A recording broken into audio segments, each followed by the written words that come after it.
Bonjour à tous, j'espère que vous allez bien vendredi après-midi. Écoutez, moi je suis très contente parce que sûrement vous le voyez, je suis très fatiguée.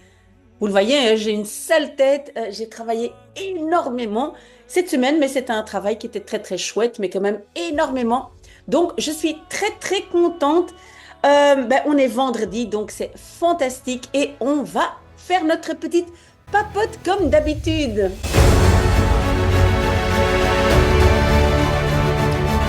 Alors, première chose à dire, c'est que moi, je dois être la plus grande arnaqueuse de tous les temps parce que, oui, je suis à nouveau pas dans mon fauteuil, le fauteuil que vous voyez ici derrière moi. Je suis désolée. Normalement, donc je m'étais dit, je vais être toujours chez moi à cette heure-ci. Mais non, je travaille encore. Et d'ailleurs, je vais aussi aller voir Simon parce que Simon a bientôt des examens. Je ne sais pas si c'est le cas de vous ou de vos jeunes enfants, mais en tout cas, Simon, il a des examens. Oui, je vais encore dire quelque chose aussi, c'est que vous voyez ici, normalement, ici derrière, j'allais mettre mon nouveau LED. J'ai commandé un LED avec une tasse de café en couleur. J'allais le mettre ici, mais en fait, la lumière est beaucoup trop forte et on voit rien, donc je dois d'abord trouver une solution. Bref, j'ai mon nouveau LED avec ma tasse de café, mais voilà, j'ai aussi ma vraie tasse de café. Et comme d'habitude, je commence par lire le message d'un abonné. Hein. Chaque semaine, je reçois, en fait, non, pas chaque semaine, tous les jours, je reçois des petits messages.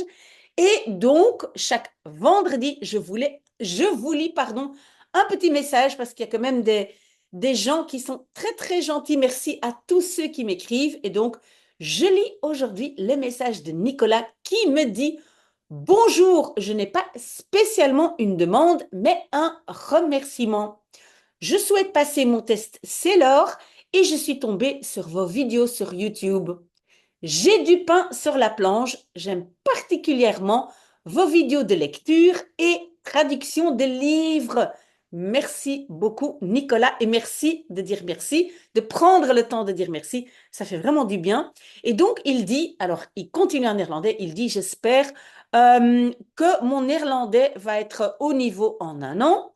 Il va tout donner, il dit, alles geven. Prenez bien soin de vous. Bien à vous, Nicolas. Voilà, donc chaque semaine, je lis un petit message. Et cette semaine, c'était Nicolas. Merci beaucoup, Nicolas, et tous les autres qui m'écrivent. Ça me fait vraiment plaisir. Et s'il vous plaît, si j'oublie quelqu'un, n'oubliez pas de me le dire. Parce que parfois, ne me retrouve pas. Pourquoi? Parce qu'en fait, je dois vérifier TikTok, s'il y a des messages sur TikTok, et Instagram, et YouTube. Donc, je dois vérifier un peu partout. Et les mails, parce qu'il y a beaucoup de gens qui m'écrivent par mail. Beaucoup. J'adore ça. Mais donc, désolé si je vous oublie. Et donc, mon cher Simon, pardon, qui a 15 ans maintenant, oui, il a 16 ans, je pense déjà 16 ans, qui a donc des examens. Et comme j'ai expliqué la semaine passée, tout le monde doit faire un planning. Et avec Simon, je fais un planning. Donc, en fait, on construit un document, comment on dit ça, partagé.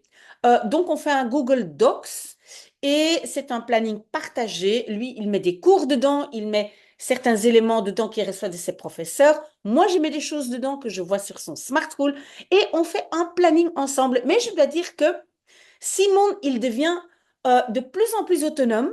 C'est un garçon en fait autonome. Donc, il y a beaucoup de cours qu'il gère complètement seul. Les langues, il gère seul, mais il est très fort en langue. Histoire, il gère seul. Donc, il y a beaucoup de choses qu'il gère seul. Ce qui est encore un peu compliqué, c'est maths et sciences. Mais voilà, ça se passe très bien. Simon est de plus en plus indépendant, autonome. Et donc, je veux aussi vous encourager à faire un planning. Je l'ai dit la semaine passée, tout le monde doit savoir où il va. Faites un planning et essayez donc un planning d'abord, donc tous les cours que vous avez, tous les examens que vous avez, avec la moitié, avec la date de l'examen. Et puis, vous dites, OK, je vais travailler par exemple 1 heure par jour et vous mettez dedans ce que vous devez étudier. Oui, je sais, il y a beaucoup de jeunes qui me disent, oui, mais les profs donnent encore beaucoup de tests. Mais n'oubliez pas, les tests, c'est aussi la moitié de l'examen. Donc voilà, c'est pas grave, ça c'est déjà une partie de votre planning qui est fait. OK? Donc, j'espère que ça c'est clair. Si vous avez des problèmes à faire votre planning, vous pouvez me demander de l'aide. Partagez votre document avec moi si vous voulez. Ceux qui suivent le programme du CESS avec moi, pour l'instant, c'est surtout maths, hein, on a commencé aussi un tout petit peu français. Alors, vous le savez, il y a un document partagé. Désolée, je suis vraiment très, très fatiguée, désolée. Mais donc, il y a un document partagé. Et comme je dis, vous pouvez toujours partager votre document avec moi. Alors, ce dont j'aimerais parler un tout petit peu aujourd'hui, c'est vraiment le fait de se connaître soi-même. Moi, personnellement, ça m'a pris énormément de temps quand j'étais jeune. Bah, je faisais les choses, mais je ne me connaissais pas forcément. Mais ça peut vous aider à choisir de bonnes études, de bonnes options à l'école, de bonnes études après, un bon job par après. Moi, je suis convaincue que quelque part, j'ai quand même raté un tout petit peu ma carrière dans le sens où je ne trouve pas que j'ai raté ma carrière financièrement, mais quelque part, je pense que j'aurais dû être professeur, j'aurais dû euh, gérer une école. Donc, ceux qui me connaissent savent que j'ai fait la demande au ministère, mais ils n'ont jamais répondu. Encore toujours maintenant, je n'ai pas eu de réponse. Mais quelque part, quand je réfléchis bien, je pense que ça, c'était en fait ma vocation. Et je ne l'ai pas su. Et ben, bon, mon autre travail, je le fais aussi vraiment avec plaisir. Donc, c'est pas comme si j'ai raté ma carrière, mais vous pouvez vraiment faire quelque chose que vous aimez bien. Moi, je le fais maintenant aussi, hein, avec cette chaîne YouTube. C'est vraiment pour moi, c'est ce que j'adore faire, discuter avec vous, être là tous les matins à lire un livre avec vous. Pour moi, c'est merveilleux. C'est pas un travail, c'est que le matin, je me lève, je me dis, oh, ma tasse de café et lire avec les autres. Voilà. Donc, vous aussi, vous devez essayer de trouver qu'est-ce qui est en fait, qu'est-ce que vous aimez bien faire.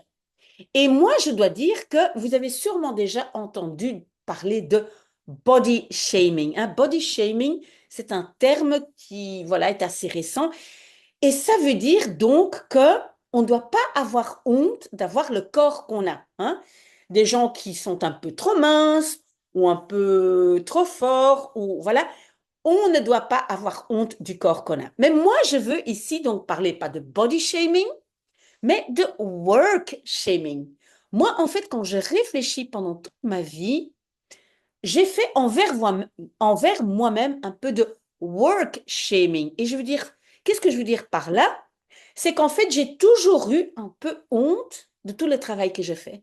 Moi, j'adore travailler, c'est pas toujours étudier, c'est travailler, c'est être occupé, c'est essayer de développer de nouvelles idées pour encore développer un projet, hein, parce que j'ai créé plusieurs petites entreprises. Je suis toujours en train de créer ou de développer une nouvelle idée et j'adore ça. Et je n'ai jamais, à part, je pense, deux bonnes amies, je n'ai jamais euh, voulu ou osé, non, c'était plutôt osé admettre à tous les gens autour de moi tout ce que je faisais. Si j'expliquais à tout le monde tout ce que je faisais, en fait, qu'est-ce qui se passe? Les gens me disent tout le temps, mais tu es folle, tu dois te reposer, tu dois te reposer. Mais pour moi, me reposer, vraiment être, voilà, complètement au repos, c'est pas vraiment un repos. Et donc, voilà, on ne doit pas avoir honte de admettre ce qu'on aime faire. Vous aussi, bon, ce n'est pas exactement la même chose que de procrastiner. Quand on procrastine, en fait, on se sent coupable, mais on aimerait commencer à travailler. Donc, vous ne devez pas confondre les deux. Moi aussi, je procrastine et parfois, je fais plein de choses pour ne pas commencer à faire ce que j'avais planifié. Donc, voilà, il ne faut pas confondre. On peut procrastiner et quand même beaucoup aimer travailler ou faire quelque chose. Et donc, n'ayez pas honte de ça. Mais le plus difficile, c'est de savoir qu'est-ce que j'aime vraiment. Et pour ça, en fait, on doit se poser certaines questions. On doit se poser la question, d'abord, qu'est-ce que j'aime vraiment faire? Mais surtout, qu'est-ce qui peut faire que je me lève un dimanche matin à 6 heures ou 7 heures du matin?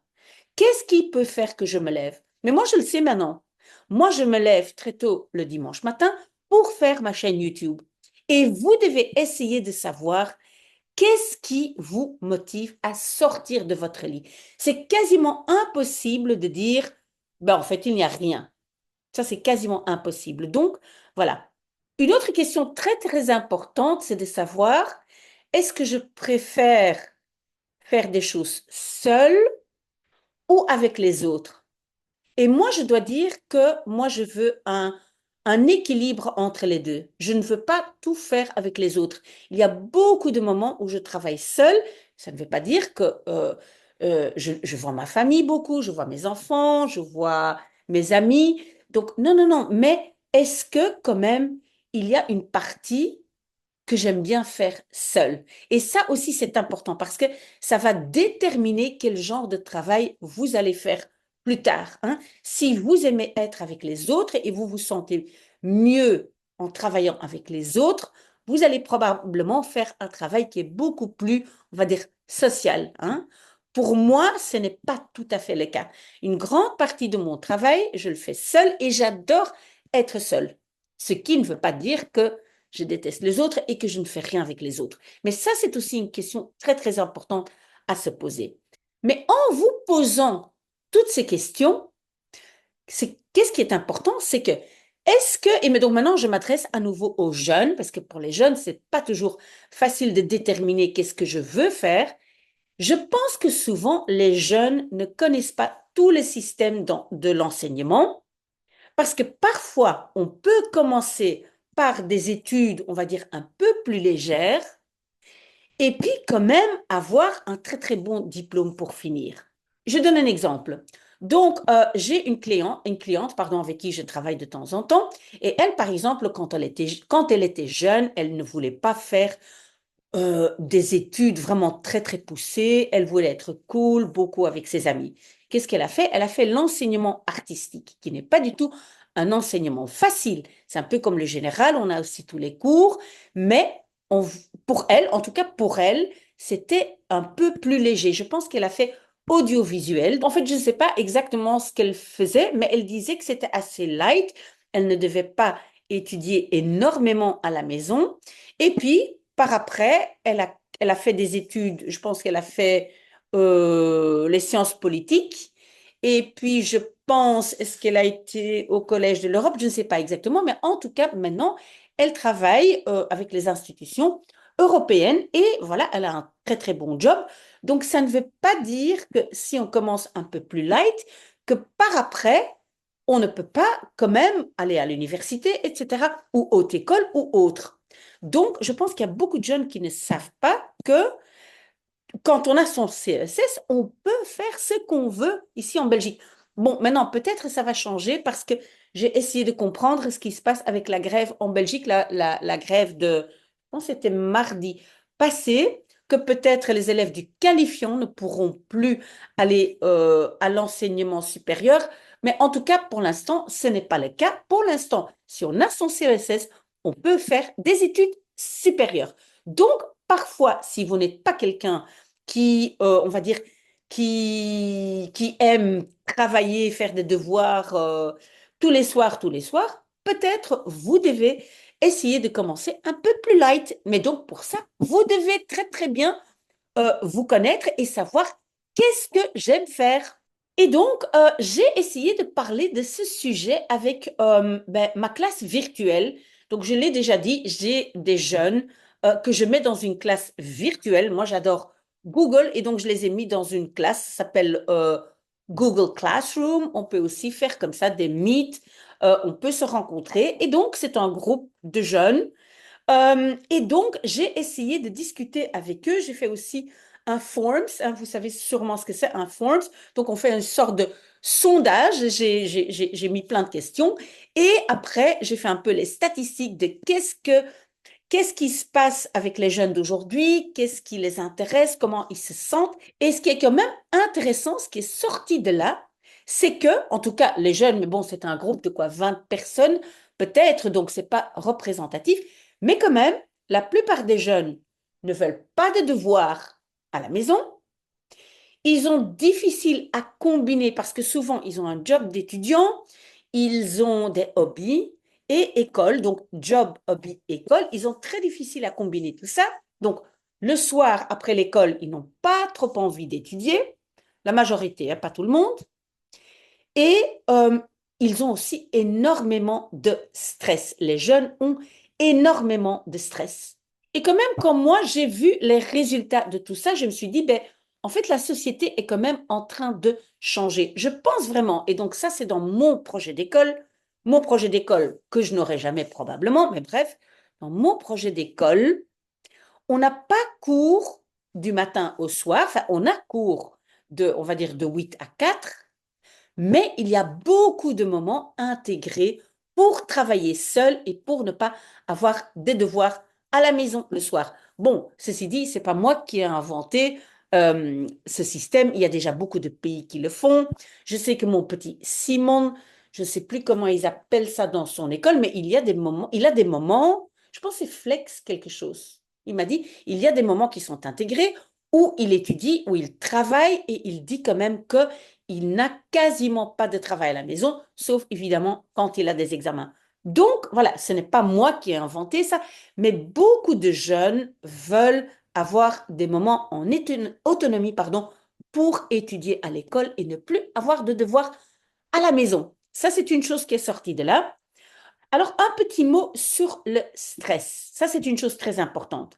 Alors, souvent, les gens qui stressent le plus, je pense que souvent, ce sont des gens qui, justement, travaillent déjà beaucoup et n'ont peut-être pas énormément confiance en eux.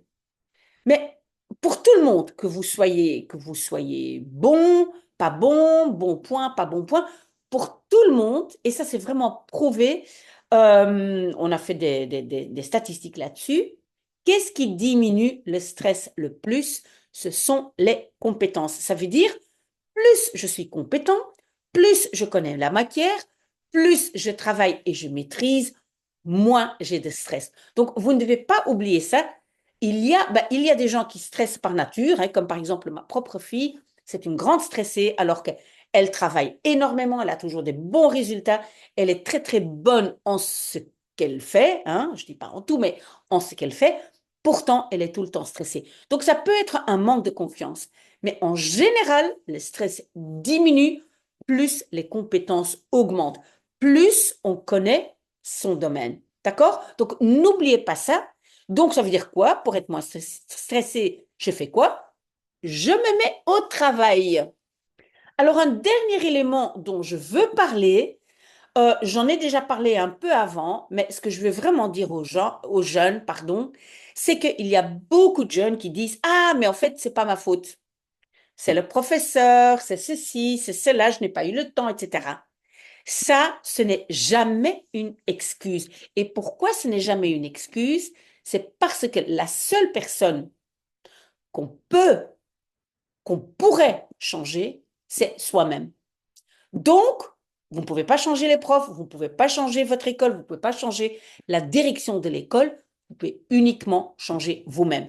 Donc, si vous n'êtes pas à votre place, vous devez changer d'école. Je sais que c'est très compliqué. Si vous dites, ah, mais en fait, le cours n'est pas intéressant, le professeur est un peu monotone, etc. Oui, mais vous n'allez pas changer le professeur. Vous devez essayer de savoir comment est-ce que moi, je vais trouver une solution à cela. Est-ce que je vais discuter avec le prof? Je vais chercher une solution moi-même. Mais le plus difficile, évidemment, c'est se changer soi-même. Pourquoi? Parce qu'on n'a pas envie de sortir de notre zone de confort. Donc, on se cherche énormément d'excuses. Et ça ne marche pas. Donc, je vais arrêter là parce qu'en fait, je suis en train de blablater beaucoup et je ne sais même plus s'il y a un fil rouge dans tout ce que je raconte. Mais en tout cas, c'est quoi? Première chose, je dois savoir ce que moi j'aime et est-ce que je suis en bon endroit. Ça, c'est la première chose. Deuxième chose, je fais un planning, comme je l'ai dit la semaine passée, pour gérer tout ce que je dois faire. Planning, planning, planning, et j'essaye de le suivre. C'est les deux seules choses à faire. Donc, on a bien compris, est-ce que je suis au bon endroit? Est-ce que c'est ça ce que je veux? Ou qu'est-ce que j'aime vraiment? Et deuxièmement, mon planning. Vous avez besoin de faire un planning ensemble avec moi. Je suis là. Maintenant, j'arrête de faire du blabla. À mon avis, il n'y a pas beaucoup de personnes qui vont m'écouter jusqu'à la fin, mais désolée, je suis un peu fatiguée. Je vais bien dormir cette nuit et je suis là demain matin pour L'Alchimiste, le livre qu'on a presque fini, et je suis là dimanche pour faire le programme comme d'habitude et aider euh, que ce soit CESS, que ce soit Simon pour ses examens, que ce soit tout le monde qui ait besoin d'un coup de pouce pour se mettre au travail. Voilà, très bon, c'est quoi? Vendredi. Très bon vendredi et à bientôt. Au revoir.